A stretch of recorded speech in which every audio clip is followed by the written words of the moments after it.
What's up, guys? It's time to review some economics. So this is going to be the review for Unit 3. Or no, I'm sorry, the review for Unit 4.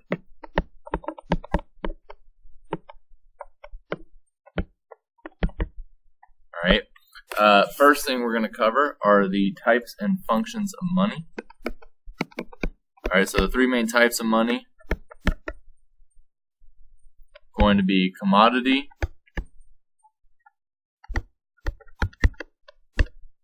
commodity-backed, alright, and fiat currency. Now, commodity money is simply anytime something is used that has another use, so using gold, for example, as money would be an example of commodity money. Commodity-backed money would be like when we were on the gold standard, we had paper currency that we would use for everyday purchases, but all that money was backed by a certain amount of gold.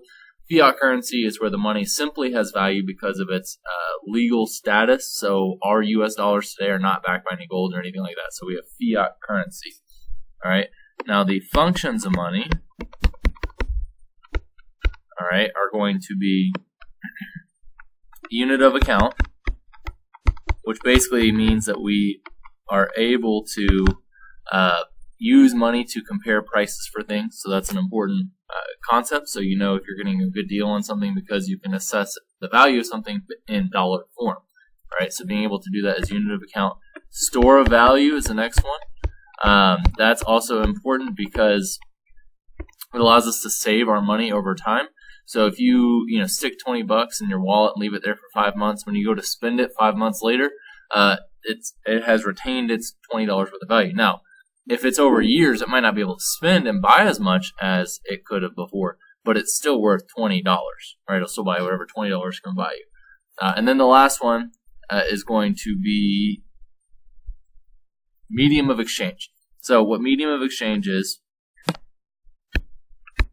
that's basically where it allows us to use money to buy and sell goods and services, as opposed to trading goods and services for goods and services, which is bartering. So being able to use money to buy this stuff gives us a lot more flexibility. So another couple things with money. So if something is liquid, does not mean it's made out of water in this case. Instead, it means that it is essentially cash, right? It's ready to spend. All right, so if you have a liquid asset, you have cash, money in your checking account, traveler's checks, Visa gift cards, right? All those things are examples of cash. All right, you're ready to spend it. It's good to go. An illiquid investment,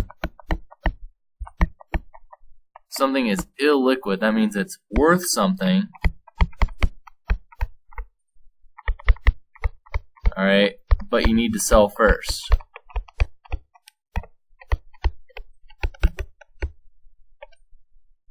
In order to spend that money. All right, so an example would be stocks is an illiquid investment. You own stocks that are worth something, but to get the money, you have to sell it, and then you have to get the money from them, then you have to transfer to your bank account. If you own a house, that's an illiquid investment because you have to put it on the market. Someone has to make an offer, they have to do inspections and all this other stuff. Yes, you do get money eventually when you sell it, but it just takes time. It's not ready to spend right now. All right.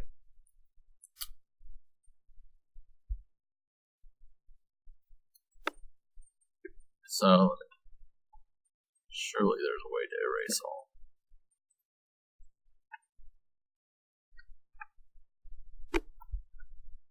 But that's okay. We're going to just...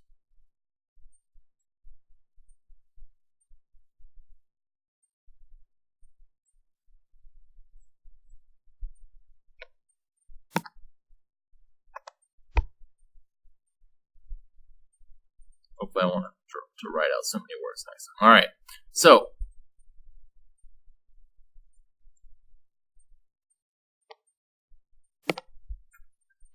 next we're going to talk about T accounts, the money multiplier, and all that other fun stuff that I know you guys love so much. So just remember a T account.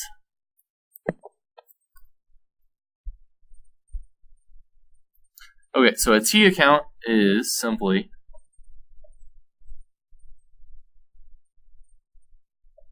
Alright, and I apologize for the poor writing of this. I'm not using my normal pen here, so I'm using something else to write with. So we got our T account there, so let me go ahead and draw an example of it where we have our assets and our liabilities right there. So one example of a liability might be, someone comes and puts $1,000 into the bank as a demand deposit. All right. Let's say that the reserve requirement is 10%. All right. Then that would mean that the bank would have to keep 100 in required reserves. They would have 900 in excess reserves and 0 in loans. Remember, there's just a way to organize your money here. Okay, so as long as you follow the trail of the money and you understand what the reserve requirement is, you should be able to answer all questions that relate to this. So, in this case, this bank would have an extra $900 to lend out because they have 900 in excess reserves. All right. If someone comes in and adds in another 1,000, so now we have 2,000 demand deposits. Well, that would bump this up to 200 in required reserves and 1,800 in excess reserves, and then they'd have 1,800 to loan out. All right, so just make sure you follow along and you know what that is. Now, the money multiplier is equal to 1 over the reserve requirement. All right, and so what that means is if the reserve requirement is 10%, we would do 1 over 0.1, which gives us 10. Now, what you do with this is you multiply it times the initial amount that the bank loans out. So in this case, if we wanted to calculate how much new money the bank could create from this $1,000 deposit, we would do 10 times 900, and we would get $9,000 worth of new money created. All right, and that's what we do if there's an existing cash deposit. If it's something from the Federal Reserves, meaning the Federal Reserve buys U.S. government bonds, all right, that changes the scenario where you would just take the money multiplier and multiply it times the amount of the open market sale or purchase of the Federal Reserve. So however much money they're, in a sense, putting into the bank, that's new money that's created. So you would not just do the first excess reserves or the first loan amount. You would just take the money multiplier and multiply directly by the amount that the Federal Reserve puts into the economy. All right, next we are going to learn about the structure of the Fed. So remember, the Fed is simply our central bank. All right, they've got 7 governors who manage them from Washington, D.C. Those people are appointed by the president, confirmed by the Senate. They serve 14-year non-consecutive terms. So every 2 years, a new Fed board governor comes up. They can only serve once.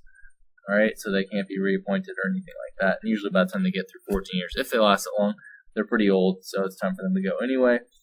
There's also the 12 district banks.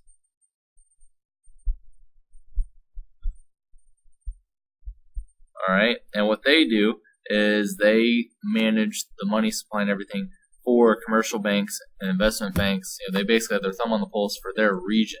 All right, so the Dallas Federal Reserve is responsible for most of Texas and a little bit in Mexico and a little bit of Louisiana. All right, so that's what they're doing. And then you also have, your member banks as well, which is basically all commercial banks. But the Fed also keeps track of what's going on with the investment banks as well. Now, within the Fed, you also have the Federal Open Market Committee, which is the committee that sets monetary policy. All right, which we're going to talk about here in a minute. That's comprised of the 7 governors. All right, plus 5 bank presidents. All right, 1 is always from the New York Fed because of Wall Street. They're connected. They're supposedly, connected, within the investment banking world because of Wall Street and all that stuff. So the other 4 spots rotate between the other 11 district bank presidents. Okay. All right, now the tools of monetary policy that the Fed uses.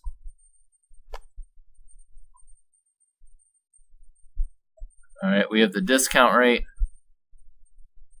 which, if you remember, that's the interest rate that the Fed charges on loans it makes directly to banks. Then we've got the federal funds rate, which is simply the interest rate that banks charge each other on loans that they make to each other on an overnight basis. Then we've got the reserve requirement, which is simply the minimum amount of each deposit that a bank must keep in cash on hand. All right, and then we've got open market operations, which if you remember is simply the buying and selling of assets in the open market. So if the Federal Reserve buys assets, they're putting money into banks. If they're selling assets, they're taking money out of banks. That's very important. As we see here, open market operations. All right, so those are the four main tools. Remember, guys, this one, all right, sometimes you'll see people say, what are the three tools or anything like that. The federal funds rate, the Fed does not directly control.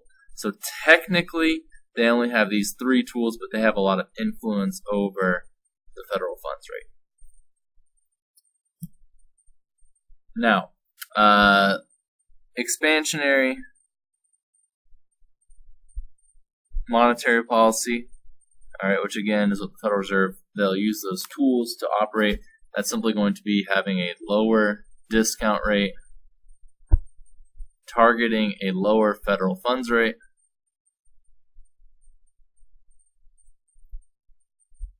having a lower reserve requirement, and buying assets in the open market. Usually that's U.S. government bonds, treasuries, securities, right? But they could also buy other assets as well, as you guys saw, or as we talked about when it comes to, especially when it came to the Great Recession, they bought a lot of different assets in the open market. All right.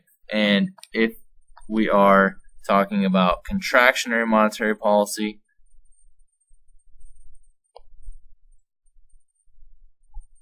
all right, we're simply going to, now we're trying to reduce the money supply, bring the economy in under control, so we're just going to do the exact opposite. We're going to raise the discount rate, we're going to target a higher federal funds rate, we're going to have a higher reserve requirement, and we are going to sell assets in the open market in order to take money out of the economy, force banks to pay the Fed for stuff, and all that good stuff. Now, this correlates with the money market graph, which if you remember, when we label this, we have our nominal interest rate there. We have our quantity of money down here. See how interesting this goes with my new stylus. We've got our money demand curve here. Money supply there. All right, this is where they meet. R1, Q1. Now remember, if the Fed does expansionary monetary policy, that means they're shifting the money supply to the right because the money supply is growing, all right, which means that we now have a lower interest rate. Lower interest rates mean more people buying stuff through investment and consumer spending. If the Fed does contractionary monetary policy, they are decreasing the money supply.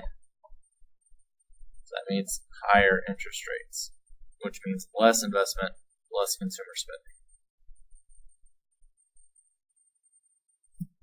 Make sure you take a look at what causes shifts in the money demand curve, but the money supply, remember, is directly controlled by the Federal Reserve. Lastly, we've got our supply, our market for loanable funds, I should say. All right. This one, the graph is going to be slightly different. We've got our real interest rate on the y-axis. We have our quantity of loanable funds. Please write this all the way out on your graph. I'm just summarizing here, just to make it easier for myself. We have our supply of loanable funds. Remember, the supply of loanable funds is made up of savings from people, governments, and companies, as well as capital inflows, which simply means money coming into the United States from foreign countries. The demand for loanable funds, all right, that comes from people, government, and businesses borrowing. All right, so anytime one of those entities wants to borrow money, that's the demand for loanable funds there. Basically, don't forget about crowding out, which simply says if the government runs excessively high deficits and they borrow too much money, that'll cause interest rates to rise because that'll cause an increase in the demand for loanable funds. So the place at which they intersect there is going to give us our equilibrium interest rate as well as our equilibrium quantity of loanable funds right there. All right, so if you have any questions at all, please ask me before the test. Come talk to me at some point, and I will help you out.